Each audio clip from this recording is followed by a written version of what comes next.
It's time for the Longines Chronoscope, a television journal of the important issues of the hour, brought to you every Monday, Wednesday, and Friday. A presentation of the Longines Whitnor Watch Company, maker of Longines, the world's most honored watch, and Whitnor, distinguished companion to the world-honored Longines. Good evening, this is Frank Knight. May I introduce our co-editors for this edition of the Longines Chronoscope? Larry Lasser, CBS News correspondent, and Kenneth Crawford, National Affairs Editor of Newsweek magazine. Our very distinguished guest for this evening is Admiral Richard E. Byrd. The North Pole used to be a no-man's land, but these are the days when, by buying a ticket on a commercial airliner, you can fly across the North Pole and drink a cocktail at the same time. You know, only 60 or more years ago, about 35 years ago, our guest tonight found out whether there was any land north of the North American continent. He made that first discovery flight, and I must say that Admiral Byrd, our guest tonight, is not only our greatest living explorer, but he's been an inspiration to countless Americans. Admiral Byrd, you've been to both the North Pole and the South Pole. Is there any unexplored land left on this earth that might appeal to adventurous young Americans? Yes, there is. And not up around the North Pole, because it's getting crowded up there now, because they find out it's really usable, not only to live in, but militarily. But strangely enough, there's left in the world today an area as big as the United States that's never been seen by a human being. And that's beyond the pole on the other side of the South Pole from Middle America. And I think it's quite astonishing that there should be an area as big as that unexplored. This is a tremendous So challenge. there's a lot of adventure left down at the bottom of the world. Well, Admiral, do you hope to see that? I do. Well, Admiral, Yeah. would you say that since you've been to both the extremities of Earth, are these expeditions to such far-off places, are they getting easier because of modern techniques, or is danger still close at hand? Well, it's a little risky, but nothing like it used to be with the old slow planes and the small cruising radius where we had to put down bases.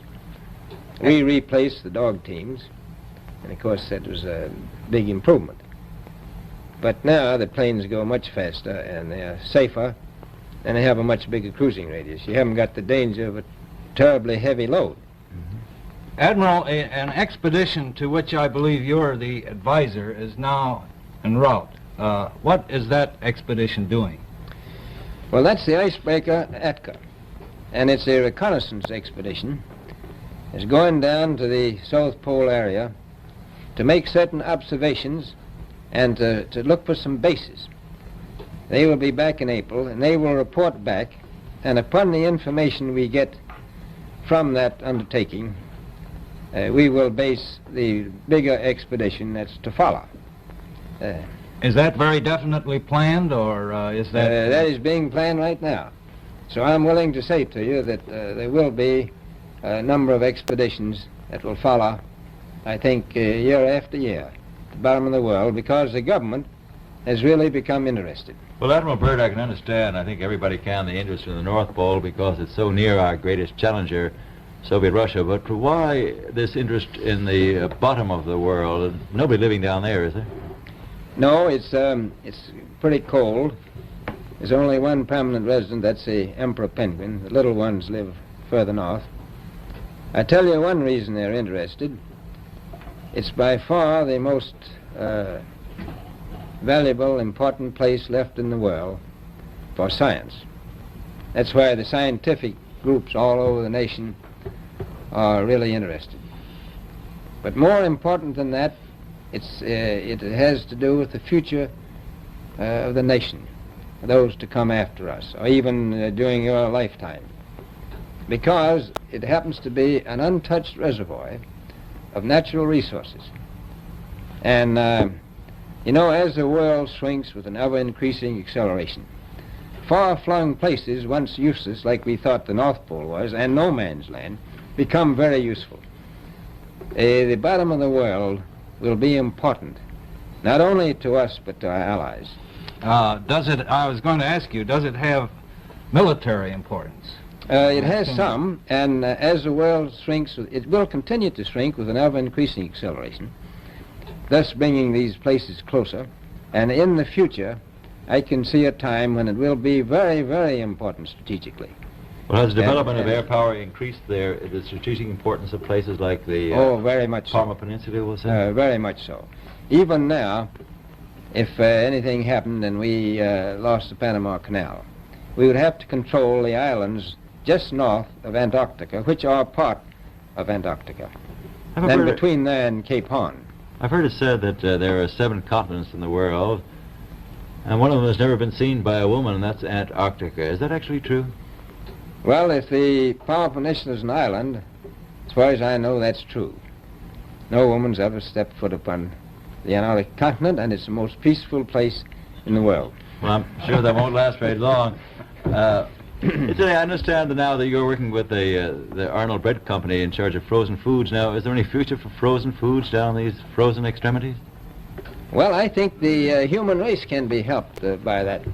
This was thought out by Dean Arnold, who's, in my opinion, a great humanitarian.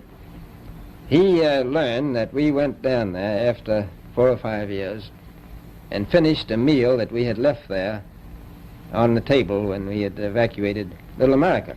Everything was perfect, including the bread. So he got the idea of this frozen bread, and already he sent some to Europe, and it worked very well over there for some of the starving people. So you can store it down to the Antarctic, and against the lean years, and you wouldn't have any people in the world really starving if you did that. Yes, in the event of an atomic war... You stay there forever. Admiral, you speak of the resources of Antarctica. What are they? What are the natural resources there? Well, we've found enough of coal within 180 miles of the South Pole in a great ridge of mountains. It's not covered with snow, enough to supply the whole world for quite a while. Well, that's the coal. Now, there's evidence of many other minerals. We are pretty sure there's oil. Now, that coal shows the bottom of the world. Now, by far the coldest spot in the world. Where that coal is gets 100 below zero in the winter.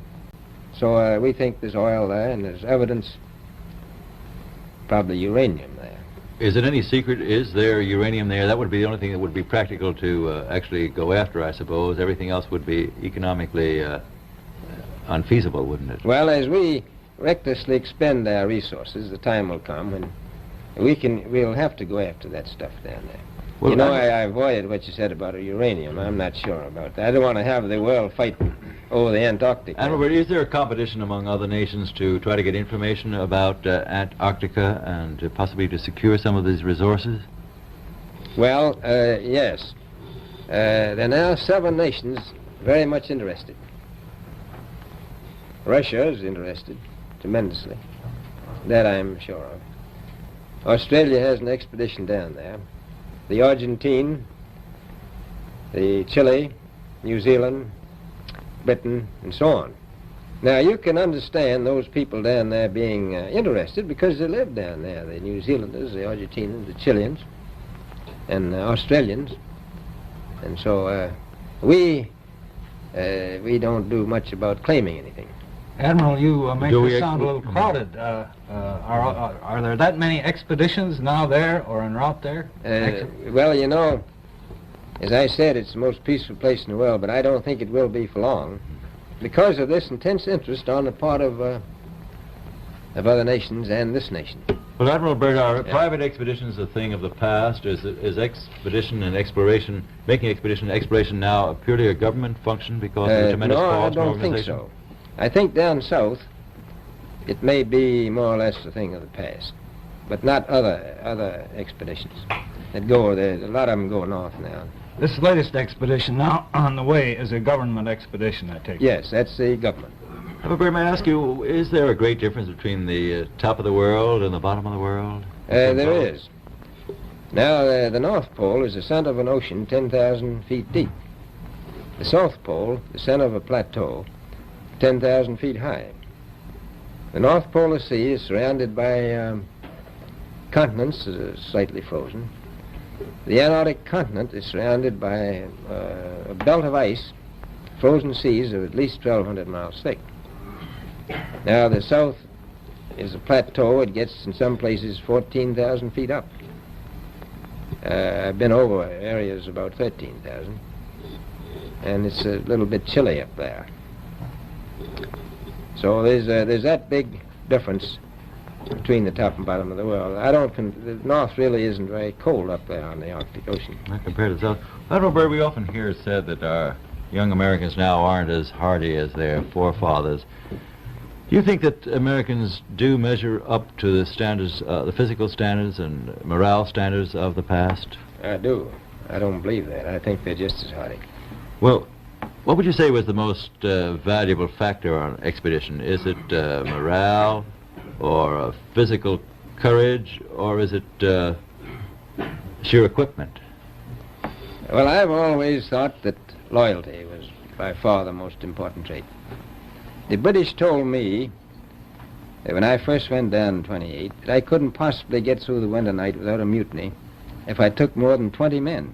But to serve science, I had to take 42 men. Then I took 56 the next time, and so on.